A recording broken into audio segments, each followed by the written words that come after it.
Well, good morning party people. Hope this video finds you happy and well. So yeah, what's happening now? Well, I was talking to my mother last night on the phone and she's having a bit of trouble with her kitchen knife, not staying sharp, going a bit blunt. She wondered if I had anything which might be able to help remedy the situation so she can get through her tomatoes. So I had a bit of a rat around in my old knife box and I've come up with a couple of options here. I think I'll send her that one there. She can have a go with that. And this one here I made a while ago. It's a bit used and abused, but it's still razor sharp. It's 440C stainless, octagonal handle. But anyway, enough of that. So what I'm going to do in this video is, of course, I've got to post them to it, which is a wee way to go. So I don't really want razor sharp knives floating around in the post.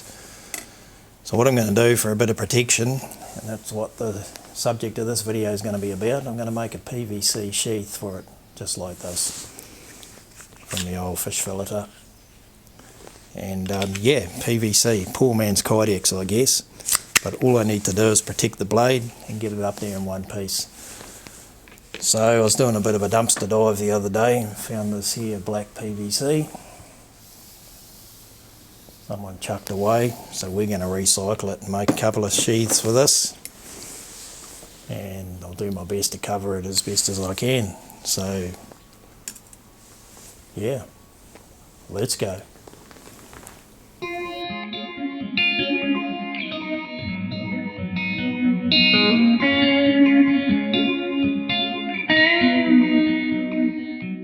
So potentially it's a simple enough process. What we're going to do is just mark a rough length on this.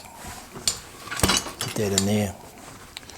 Mark a rough length, around about good enough for that knife. And then hopefully we'll heat her up a bit and flatten it out, and what's left we'll use for the other blade. So I'm just going to use some hand tools here, use a hacksaw, they still work. Could use the old 5-inch grinder, but that'll be a little bit messy.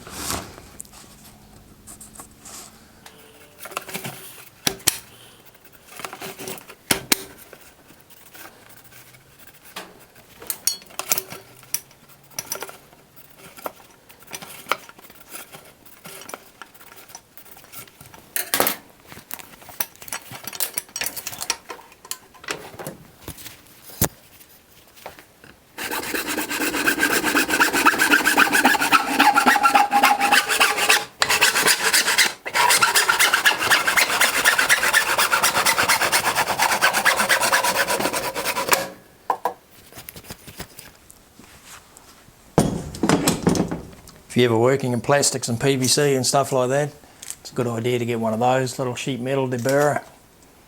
It's really good for just taking off the burrs easily and quickly. I've never used it on sheet metal, to be fair, but I've done a little bit of PVC piping and stuff like that, and it's really great for doing that. So just clean that off. And of course a file works as well, but that'll do for that one. Get that there.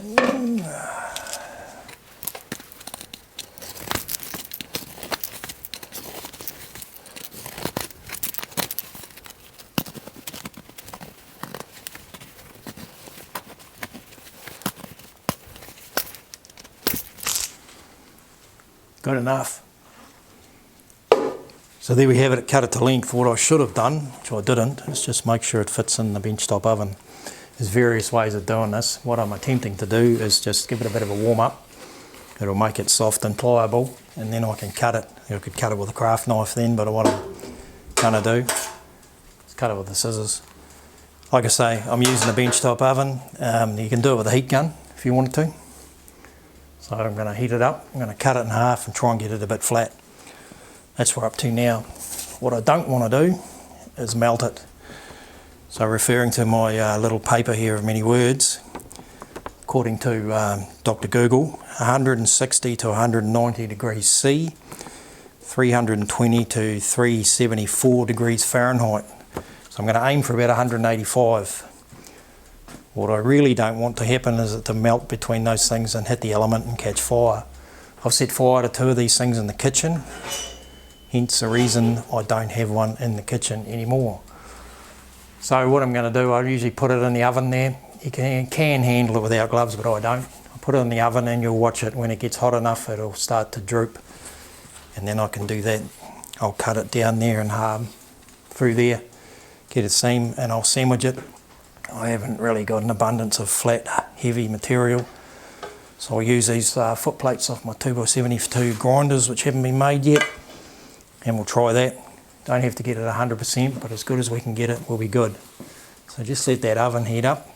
In the meantime, I've got, you would have seen in lots of other videos, I've got a little oven thermometer which I put in there just to get my temperatures right. So we'll put it in there and keep an eagle eye on it. See what comes out. So yeah, bear with me. Temperature's going up, so that's all good. So it's been about 5 minutes, not even quite that really, probably about 2, but it's starting to get a bit of a droop on, so I'll just check it. Yep, in the middle that's pretty good. Give it a bit of a turn. And sometimes take the heat a little bit to transfer into it, but that's definitely getting there. What I did before, which you didn't see on video, is the old benchtop oven. You crank it around and she's ticking, you think it's going, but the power wasn't on. So make sure your red light's on. Of course, you're probably a bit more intelligent about that than I am, but there we go. Food for thought. Yep, that's getting a good droop on.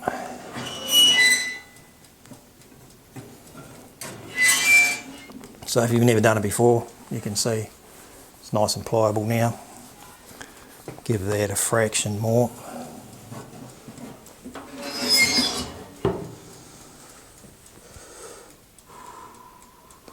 And then we'll cut it, straighten her out, move on to the next stage. So like I said before, if you've never done a PVC sheath before, it's worth giving it a go. It's a relatively simple and quick method of doing it. I've done a couple now and yeah, they're quite good. Right, let's cut it.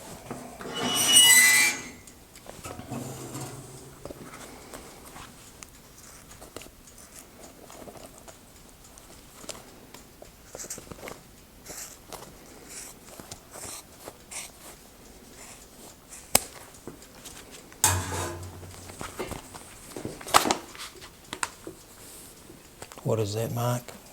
Oh, bit of a lump in the PVC, that's how it was. Never mind, we'll live with that. So that should be good enough. They'll be in there. They might flatten, they might rebend a bit because I haven't got a big enough thing to put it in, but I'll get enough out of it to get what I want. So I'm happy with that for the minute. So we'll flick that off and come back to it when that cools down. It does take a little bit for that to cool down. So be back at you in a minute. So that's come up pretty straight. Happy with that. That's all good. That's what I've done now, which you didn't see, but I've just taken my knives and just roll them over. Get a rough idea how much I need. I'm going to cut that in half so I can use on both of them. What you've also got here, and I'll probably do a bit of a close-up on it, is I made up this little press. It's just, yeah, 2 bits of steel with some insulation that I got off a tank once. It was offcuts when we were insulating a tank. Any high density sort of thicker foam will do. If it's not going to melt, you just got to be careful of the temperature. You can buy Kydex press foam for a relatively low price if you want to have a look around on the internet. Originally I didn't have this press thing. I just sandwiched it in between the foam and 2 bits of steel. So that's what we got there. But I'm going to cut that, so I'll give it another heat up. Sometimes when you reheat it, it'll have a bit of memory, but we'll give it a go. Get that out of the way. Oh no, it won't fit in. Yes it will. Just. I put it in there on the sideways, get it so I can cut it. And then we'll be up to the point of pressing it, I guess. So we'll do that.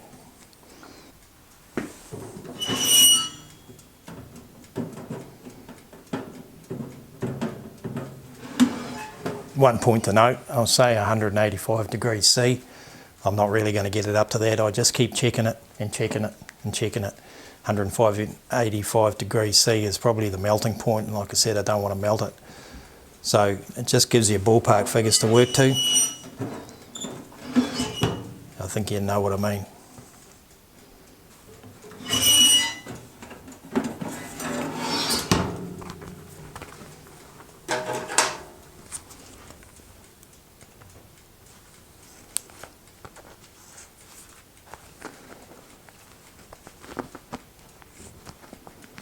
Not quite hot enough there.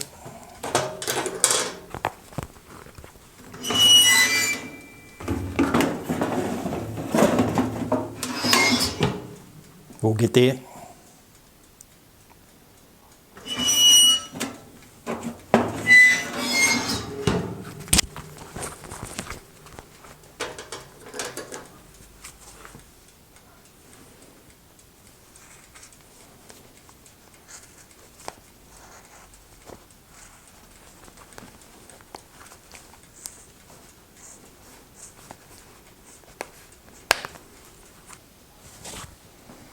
So that should be a little bit of a close-up of the press I've got. Simple little thing really. Just got some steel with the insulation in between it and a hinge. Easy enough.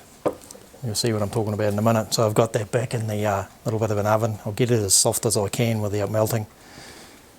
You'll note that I have, if you can see that, I've just put a bit of aluminium foil on there. Normally it doesn't affect the handles or the blade.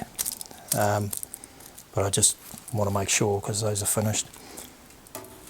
So we'll get that to the right temperature and we'll fold her up. Oh, she's getting smoky. I think the fumes off PVC can be a little bit toxic, so take a bit of precaution there, be aware, do your research if you're worried about it, and wear some respiration.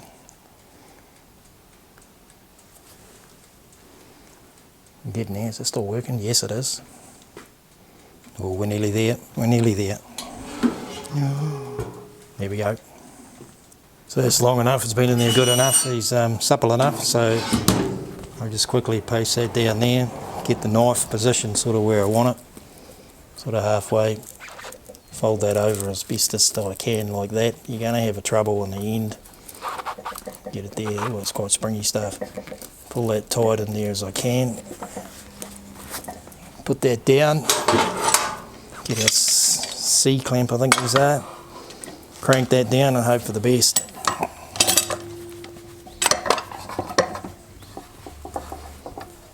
A bit further out. There. No, it's not working, it's not working. There we go.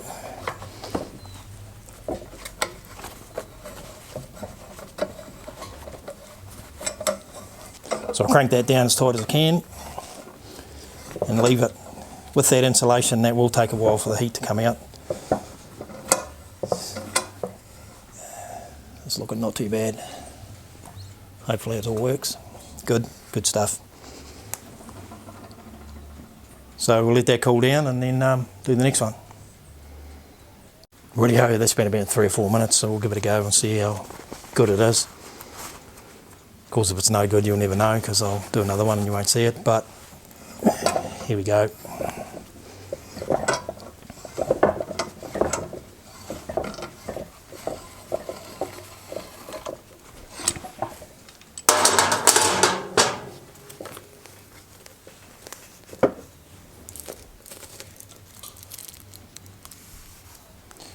Not too bad, to be honest. To be fair, we'll stick that over there. Just be aware also too that it's not a problem with this one because I'm not sure how my mother's going to store them. All this sheath is for is to stick the knife in, protect it, so she can stick it in her kitchen drawer and whatever and not get cut. She's getting it. You'll note if you can see that the aluminium foil has given it a bit of a ripple. I could have got it flatter. I could have put it right up in there and probably wouldn't have looked too bad. But that's good enough for me. I'm happy with that. So that's good. So yeah, you noted just before the aluminium underneath it, I have put a ripply surface over the top before and it put a bit of a texture in it and it came up pretty good. But like I said, for this one I'm not too worried about it. I knew it was going to happen, but I'd rather protect the knife because at the end of the day it's not the sheath that they're looking for, it's the knife. If you wanted to spend a bit of time, you could refine your process and get it exactly. Oh no, I don't know what's happened there, so we'll put that on the end. refine your process and get things a little bit better. I overcooked that one because I'm in a bit of a hurry, but never mind, we'll get away with it. The oven's turned off. Yeah, I did say before you can handle it with your hands, but I don't think that's true now. That's actually too hot for that sort of carry on. It's even hot with gloves, but never mind. So yeah, I'll take that point back. Don't handle it with your bare hands, because that would be silly.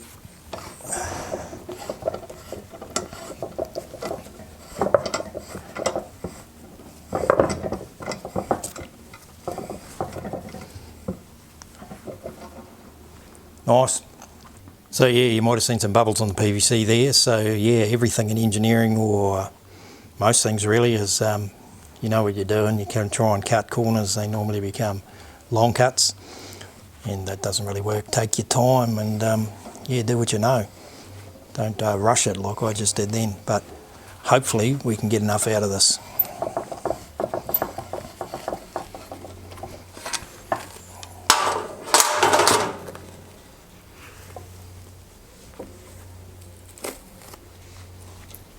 Still a bit soft, but yep, that'll be okay. We'll get enough out of that. So yeah, that's both of those done. So from there we'll move on to cutting it and shaping it up with a heat gun. So overall pretty good. You'd note, as you've probably seen, a few dimples in there. Just it's my own fault from rushing it really. You want to bring the temperature up in the oven or with the heat gun. Just bring it up slowly, don't rush it. Get it up to where it's nice and supple. Doesn't really matter what the temperature actually is, as long as it's nice and supple you can bend it, and yeah, just take it slowly, get it up to there, and don't rush it again, like I said. So yeah, those are pretty good. We'll take that out of there now, put that on there, get that one out. And I don't know if you can see in the video, but you can see the profile of where the blade ends. So what I'm going to do now is just mark it out, say 15mm. You can decide whatever you want to do, and then we'll start shaping the ends. We'll get it in the bandsaw, cut it out, and go from there.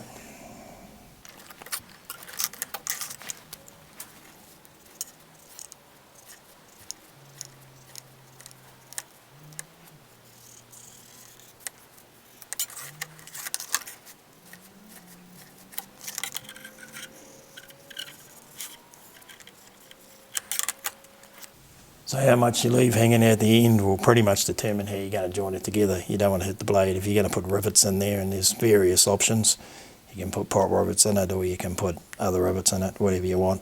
So I will actually leave a little bit of excess, and then I'll go and trim it up, clean it up on the 2x72. There are other options. You can try and melt that together, I guess, if you wanted to, or you can use the PVC glue and glue it together. Either way, so whatever you want really, it's just personal preference. Have a go with different things if you wanted to, and see what works best for yourself. Like I said, there's a few options for joining it together. I'm going to try and use, if you can see,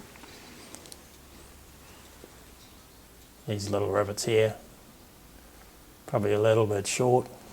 So before you go and buy your rivets, just measure the distance, of course. Do a few tests and see if they're going to work. These ones I ended up getting pretty cheap online, so I bought a heap of them, probably about 300. But yeah, I'm going to make them work. Sometimes you put two together, so you probably can't see that, but yeah, you can put two together. That's worked for me in the past. Other times you might have seen on the fish filleting knife, I've actually put a leather wrap over there and put two screws in there. So anyway, yep, that's all options. So let's get the bandsaw rocking and get this cut out.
So yeah, you just saw me cut them out on the bandsaw, roughly shape them on a 2x72.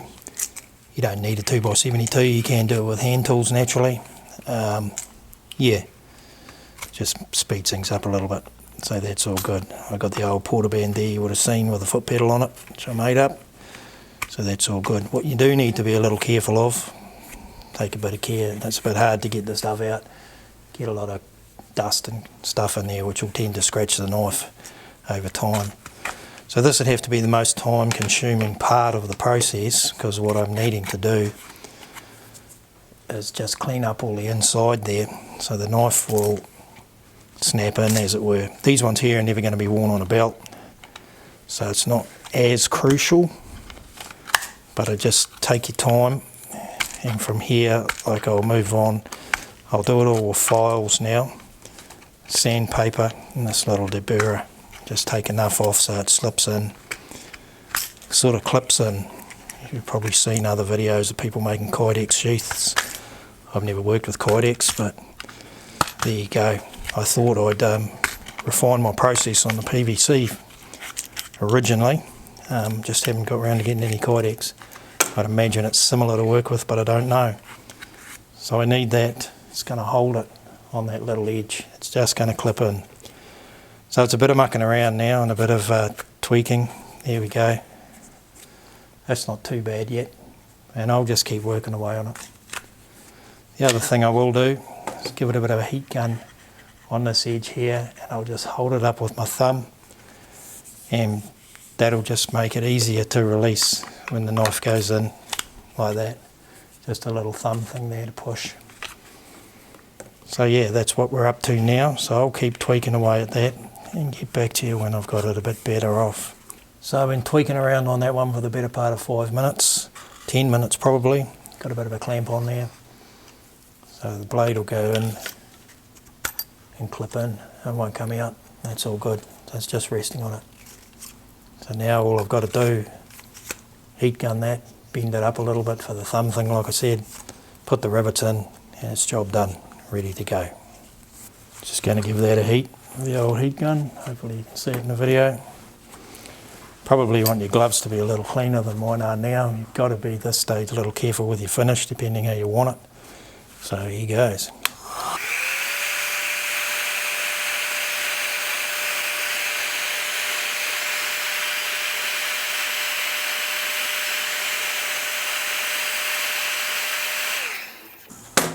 I have done it before with a cigarette lighter, but that tends to burn it somewhat.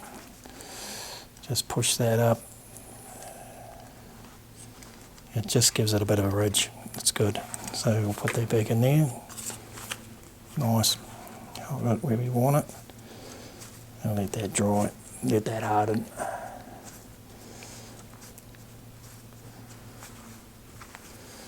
So yeah, like I said, put the rivets in and then give it a good clean out and a good sand up.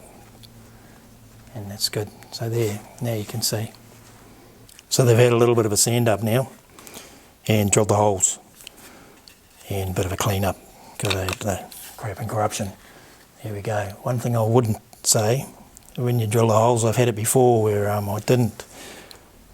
I usually use a little clamp like this. I don't know what they're called now because I made that one, but sometimes I'll separate there and you get a bit of a burr thing going on in there and you can't sort of close it up. Like I alluded to before, yes, my rivets are a little bit short, so I'm going to use 2 of them. So the way I do that, okay, there it is. The way I do that, I put one through,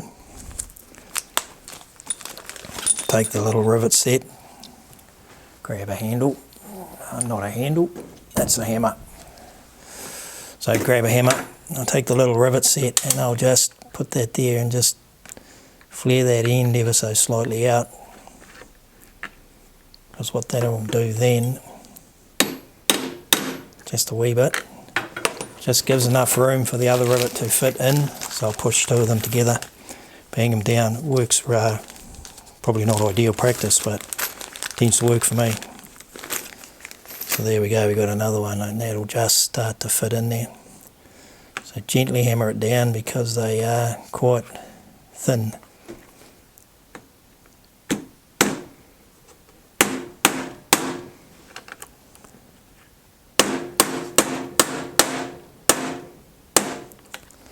So I'll just do that, then I'll take it on the other side,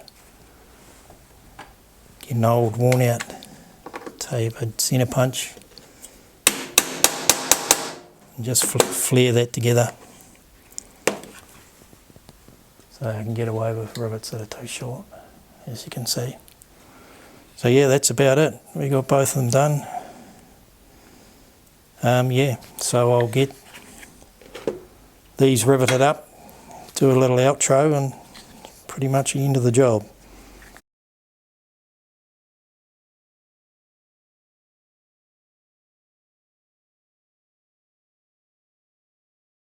So there you have it, a couple of PVC sheaths, just to cover these knives to get them up to my mother who's going to use them in her kitchen.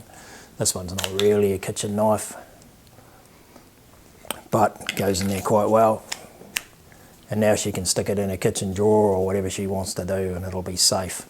And that was the purpose of me making those. Same as this one here. It's a relatively inexpensive way of making a sheath, and certainly not as time consuming for me as using leather. One day I'll get into using Kydex, but until then I'm quite happy with this for what it is. Like I say, this is more about a knife than the sheath for this particular one, but now it can be safely put in a drawer, which is good, so I'm happy with that. There's lots of opportunity too to improve and to go on with this. PVC comes in different colours. I've also in the past covered it with a textured cloth and pressed that into it, and it came up pretty good. So there you are. So I hope you've enjoyed the process. Probably, yeah, hopefully you've got the essence and you've learnt something, or not.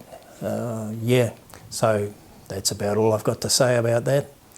So thank you so much for watching, and yeah, have a really lovely day.